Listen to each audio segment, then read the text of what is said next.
Good to see you. Thanks everyone for coming today. So my name is Anil Pattni. I am the founder of OCHackerz, and we are a community-led technology incubator in Orange County. And really today, the objective of today's talk was to learn, share, connect, help, support, and people that are interested in taking the entrepreneurial journey into community and innovation and community development. And so what I wanted to share with you today is the story so far in what we've accomplished with no budget, with no expertise in public speaking or leadership or team building or what it takes to become an entrepreneur, and really just overcoming your fears and me continuously challenging myself with things that I wasn't really amazingly skilled at, and just becoming a Swiss Army knife and of someone with experience and some skills in a very diverse areas now. So this is the story of OCHackerz, and so this is where it started, right? A big tragedy, right? So I lost a really nice girl that I met and I really liked. And I also lost a corporate job that I had for 4 years, and this was a real big pain point. Like, nothing that I've ever done in my life so far really amounted to this much amount of like frustration. And so out of those two negative factors, that acted as a springboard for me continuing to like reevaluate everything that I previously valued in my life, and reevaluate it and completely switched and transitioned into a completely different direction with starting this movement. And so so after I lost my job, like I went home, and then I started, I locked myself in my apartment and I started brainstorming ideas of like, what is it that I really want to do, trying to find my purpose, trying to find like, if I wasn't making money for a corporation, what would I be doing? What would my value in life be? What could I give back to humanity? What problems could I solve, and how could I do it? Like, that's what I started questioning myself, and I was like, what are the 3 most important things that if I could do it now, what would I be doing? And so I started brainstorming ideas and looking for problems to solve, and I started like, every time I'm on my bike cycling down the street to Subway to get lunch or something, I'm like, what kind of problems are happening around me in the community? And I started brainstorming that, and so these are 2 of the immediate ideas that I came up with. One was like a mobile application called 912 Alerts, and the other one was to do with the education system. That was a big pain point in my life. I feel like as a creative, I felt really trapped in the traditional education system, and so that was a big pain point that I wanted to solve. And those are 2 things that really stuck out of all the things that I decided. And so I wanted to talk to you about 912 Alerts initially. This was my first idea of something that I wanted to do, and the story of how this came about is I walked home one day from work and I heard this screaming noise from the apartment next to me, and there's a lady in a disabled cart, and the big giant electric gate had closed in on her leg, and she was screaming, and she was screaming in pain. And so I ran downstairs and I jumped over the wall and jumped over the gate, and I was able to get to her in time. But I thought, if I wasn't here and nobody could hear her, like, what would she do? How would she alert and notify other people in her immediate vicinity of like what challenges she's facing? And I thought, maybe there could be other people that could be having the same problem, but this seemed like a problem that I wanted to solve. And so I built this prototype application for Android, and the way it works is you can hit any one of these preset alerts. It takes your GPS coordinates, it puts it into a shortened URL here, and it sends it to your 5 immediate people in your contact list. They get this notification, it says there's a fire, and you click on the link and it goes into Google Maps and it shows you the date, time of that person, where they're located, and the type of emergency situation they're in. If you went into the advanced settings and you set your timer, then it will say like 2 minutes from that point they were over here, and so they've been kidnapped and they're going in that direction. Something like that, right? So that was my first idea, and this really resonated with me, and that was the first prototype, my kind of incision into like the mobile application market, and that was one of the first apps that I did. So after that, I realized that, after I built the app, I was like, the majority of elderly people don't actually have a smartphone. And so that became like a big challenge with like trying to market and solve that problem for them, because that's a technology that they're not really familiar with, that they don't have access to. And so that's one of the lessons learned there. So after that, I drove up to San Francisco, and I started working at Google, Apple, eBay during my summer. And has anybody heard of a hackathon before? You have? Okay, cool. So a hackathon, for those of you who are new to it, so you have a weekend. You have to pitch an idea, build a team, build a project, and pitch it in front of a panel of judges at the end of the event. And you pretty much have like 48 hours to do the entire process. So it's a really lean, efficient way of like taking your ideas off the ground. And so if you want to learn about what mobile application development or design, or how to move forward with your idea, this is the most amazing place, because every team needs to have a business person, a marketing person, and a technology person to actually move forward with their idea. And you need, and so that's one of the most important things to have on your team. And so I found that framework was really common against at all of these new corporations. And so I took that model, and I decided that this is going to be part of the educational system of the future. And I brought it to Orange County, and I started a community where I could experiment with this framework and learn about what it takes to build an amazing team, and what it takes to innovate on, to create the next big thing. And this became a framework for doing that. And so I started experimenting with it. So a hackathon brings people from different disciplines and areas together on a weekend to build something that either solves a specific problem or it creates something new and novel. So it could just be for fun too. It's not always for profit.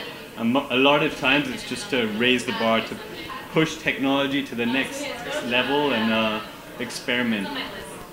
So these are some of the challenges in Orange County that I faced. That it's very fragmented. There's no city center. There's a culture of independence. There's no high density of people, and so that's one of the motivations for a need for community. At the same time, there's a record high number of unemployment. There's not enough jobs to graduate, so they're all forced to relocate or seek work elsewhere. So there's a need to create jobs.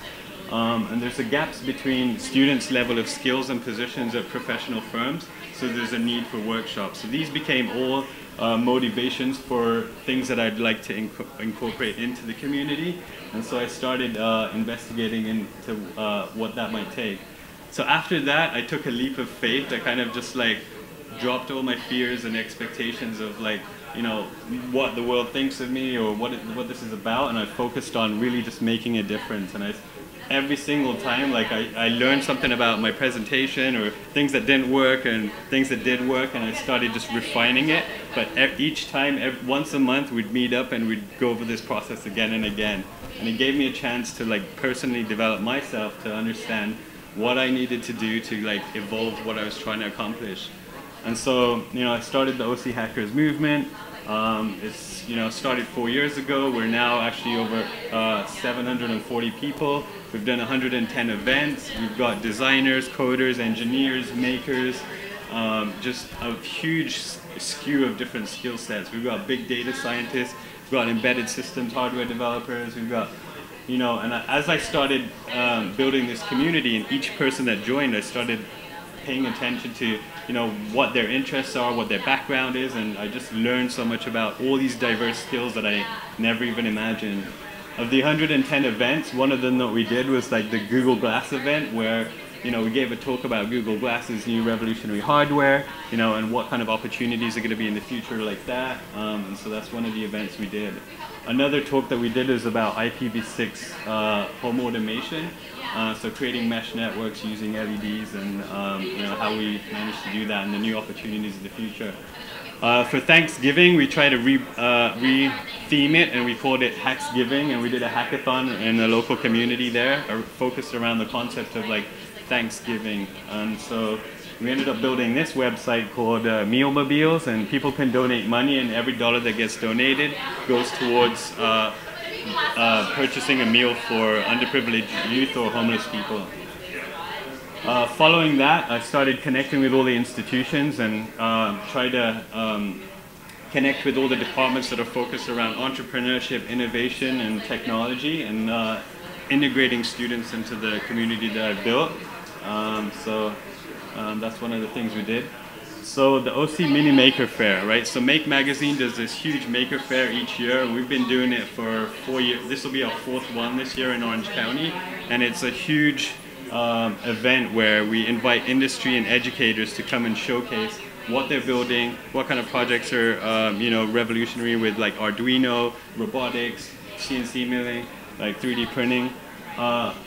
When I started this group, I had no budget to do it, and so every single thing that I did, every theme, every concept that we came up with had to be really creative in the way that we did it. So for this event, I did a competition, because hackathons is one of the main signature things that we do. So it's always like a competition, and so we did a competition where we took these old PCs and we wanted to educate kids on, what are these components that, old machines used to have, like the motherboard, the hard drive, the RAM, like the CPU, the PSU, and all these different components. And so we brought back these old broken down PCs, and then we had a competition where, kids had to reassemble these old computers and get them to boot to BIOS. And it was a really fun experiment, and a lot of the kids actually beat their parents doing it. But it was a fun educational way that kids and parents both got to learn about, what traditionally was, it took to power a computer, as opposed to, the smartphones that they're used to now, where everything's on one chip, and they get to, they don't really pay attention to all the different components and how they work together. So that became that was our first maker fair, and through that, we got some publicity through the OCHackerz community. The OC Register wrote an article about us, and so we got, it was the first time OCHackerz as a brand, as a community, as an institution of the future was actually published in the paper, and I was really excited about that, because I felt like 10 years from now, this kid that competed in our competition that was featured in the paper is going to look back and he's going to be telling his kids and being like, I learned to build my first computer at a hacker's booth at a maker fair. And I think that's something really, really unique. And not a lot of kids might be able to tell that same story.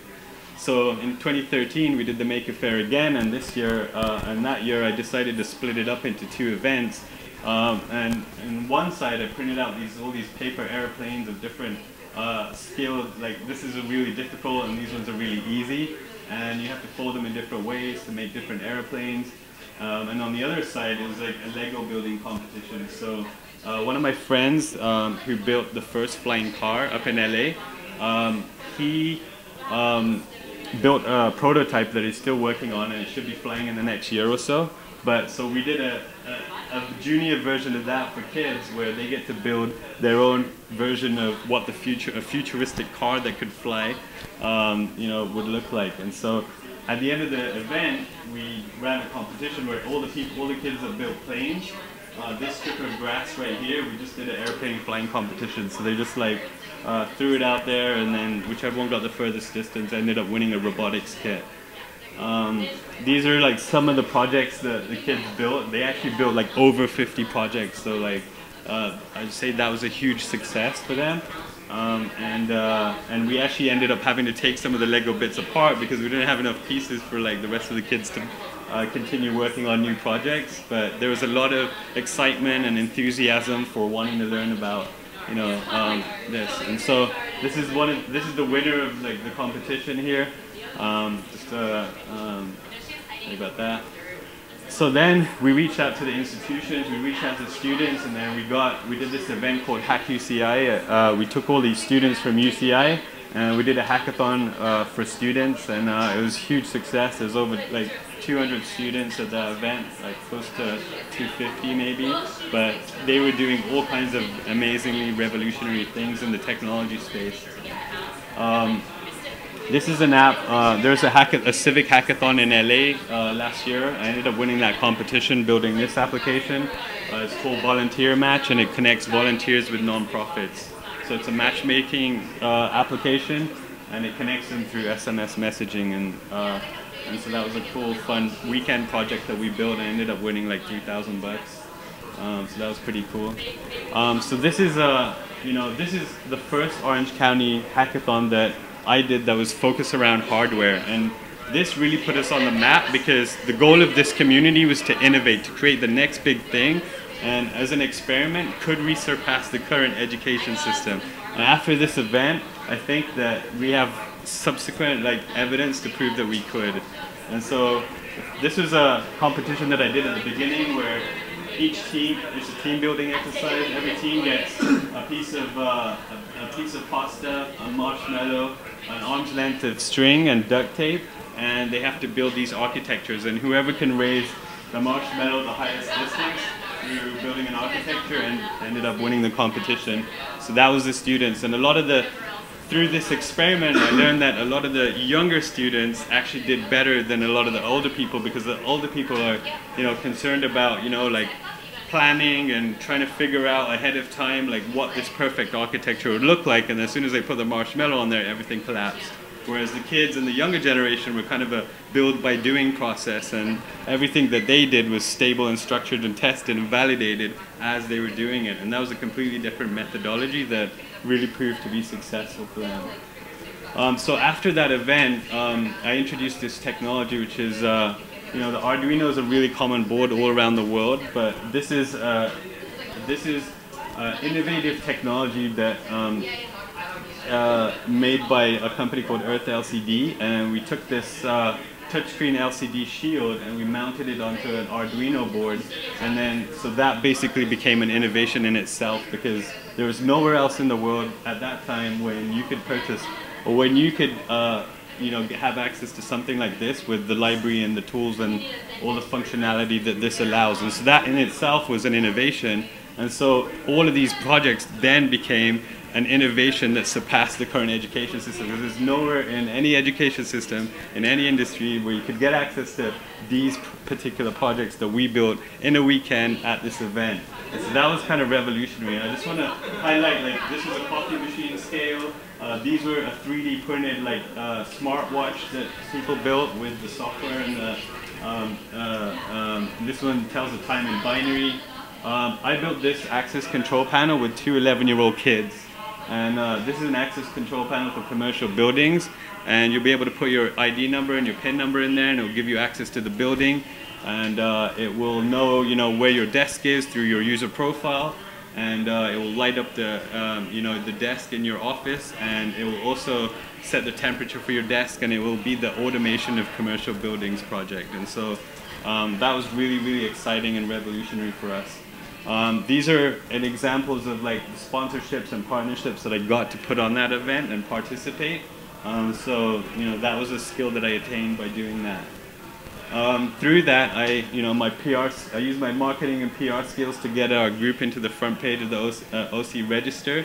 So that was really cool. I promoted all of the local companies that were part of the event, and how they participated, and gave them some more exposure through media, and that was the first time that the second time we'd been featured in there. We ended up doing a hackathon at Ashton Kutcher's place up in LA. That was super cool. I think that was him before he did the Jobs movie. So this is Startup Bus, right? This is one of the craziest adventures I've ever been on, right? This is a bus. There's 8 buses around the US that travel 3,000 miles to San Antonio, Texas for South by Southwest, and every person on every bus has to pitch an idea, build a team, and build a project, start a company on the 3,000 kilometer bus journey there, and then they have to present it at Rackspace to Robert Scoble and Guy Kawasaki and all of the revolutionary entrepreneurs that were part of this whole experience. And the next one's actually coming up, and I'd love to get a bus from Orange County in the future. But that was an amazing experience. We ended up building this company called Trade-Off, which is bringing back the bartering system. And so we wanted to kind of eliminate currency and try to find ways that we could integrate services through community. And so that was a really cool project. So then I also wanted to note the OC Mini Maker Fair in 2015 is coming up. It's going to be on May 9th at Irvine Valley College. So if you've never been to a Maker Fair and you're excited about it and you wanted to learn more, jot this down. This is the website, www.ocminimakerfair.com. You can learn more about it there. These are just some testimonials. Sorry, do you have a question? Or oh yeah. Oh yeah, for sure, man. Yeah, no worries. That doesn't go to mine. Mine's on the next one. These are just some testimonials from people in the group.